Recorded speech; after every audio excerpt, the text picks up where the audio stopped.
ಕೇಂದ್ರ ಸರ್ಕಾರದ ಇಪಿಎಫ್ಒ ಅಡಿಯಲ್ಲಿ ನಿವೃತ್ತರಾದ ಲಕ್ಷಾಂತರ ನೌಕರರಿಗೆ ಶೀಘ್ರದಲ್ಲೇ ದೊಡ್ಡ ಮಟ್ಟದ ಆರ್ಥಿಕ ನೆರವು ಸಿಗುವ ಮುನ್ಸೂಚನೆ ಸಿಕ್ಕಿದೆ.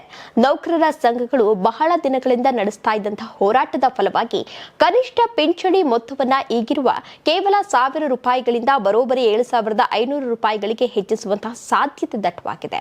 ರಾಷ್ಟ್ರೀಯ ಆಂದೋಲನ ಸಮಿತಿ ಅಥವಾ ಎನ್ಎಸಿ ಈ ಬೇಡಿಕೆಯನ್ನ ಸರ್ಕಾರದ ಮುಂದಿಟ್ಟಿದ್ದು, ಇದರೊಂದಿಗೆ ಪಿಂಚಣಿಯನ್ನ ತುಟ್ಟಿ ಭತ್ಯೆಯ ಜೊತೆಗೆ ಜೋಡಿಸಬೇಕೆಂದು ಒತ್ತಾಯಿಸಿದೆ. ನೀವು ಸಣ್ಣ ಆಗ್ಬೇಕಲ್ವಾ? ಅದು ಒಂದು ಉತ್ತಮ ಆಹಾರದಿಂದ ಸಣ್ಣ ಆಗ್ಬೇಕಲ್ವಾ? ಪ್ರತಿದಿನ ನಮ್ಮ ಜೀನಿ ಸ್ಲಿಮ್ ನ ಯೂಸ್ ಮಾಡಿ ಯಾವುದೇ ಸೈಡ್ ಎಫೆಕ್ಟ್ ಇಲ್ದಂಗೆ ನೀವು ಸಣ್ಣ ಆಗ್ತೀರಾ. ಇದರಿಂದಾಗಿ ಹಣದುಬ್ಬರಕ್ಕೆ ತಕ್ಕಂತೆ ಪಿಂಚಣಿ ಹಣವು ಹೆಚ್ಚಾಗಲಿದ್ದು ನಿವೃತ್ತರ ಜೀವನ ಸುಧಾರಿಸಲಿದೆ. ಈ ಸಮಿತಿಯು ಈ ಹಿಂದೆ ಕನಿಷ್ಠ ₹3,000 ಪಿಂಚಣಿಯನ್ನ ಶಿಫಾರಸು ಮಾಡಿತ್ತು. ಆದರೆ ಈಗಿನ ದಿನಗಳಲ್ಲಿ ಗಗನಕ್ಕೇರಿರುವ ಹಣದುಬ್ಬರ ಮತ್ತು ಜೀವನ ವೆಚ್ಚವನ್ನ ಗಮನದಲ್ಲಿಟ್ಟುಕೊಂಡು ನೌಕರರ ಸಂಘಗಳು ಈ ಮೊತ್ತವನ್ನ ಕನಿಷ್ಠ ₹7,500 ಏರಿಸಲೇಬೇಕು ಎಂದು ಪಟ್ಟು ಹಿಡಿದಿವೆ.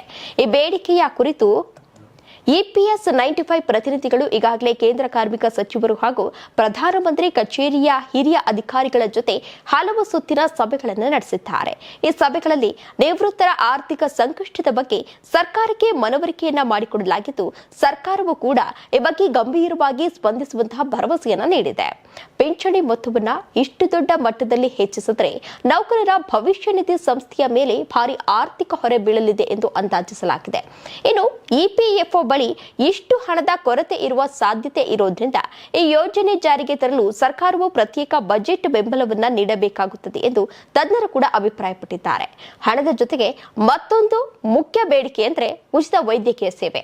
ಪಿಂಚಣಿದಾರರು ಹಾಗೂ ಅವರ ಸಂಗಾತಿಗಳಿಗೆ ಉಚಿತವಾಗಿ ಮೆಡಿಕಲ್ ಸೌಲಭ್ಯಗಳನ್ನು ಒದಗಿಸಬೇಕು ಎಂದು ಸಮಿತಿ ಈಗಾಗಲೇ ಒತ್ತಾಯಿಸಿದೆ. ವಯಸ್ಸಾದ ಕಾಲದಲ್ಲಿ ಔಷಧಿ ಮತ್ತು ಆಸ್ಪತ್ರೆಗಳ ಖರ್ಚು ಹೆಚ್ಚಿಸುವುದರಿಂದ ಈ ಸೌಲಭ್ಯವು ನಿವೃತ್ತರಿಗೆ ದೊಡ್ಡ ನೆಮ್ಮದಿಯನ್ನು ನೀಡಲಿದೆ.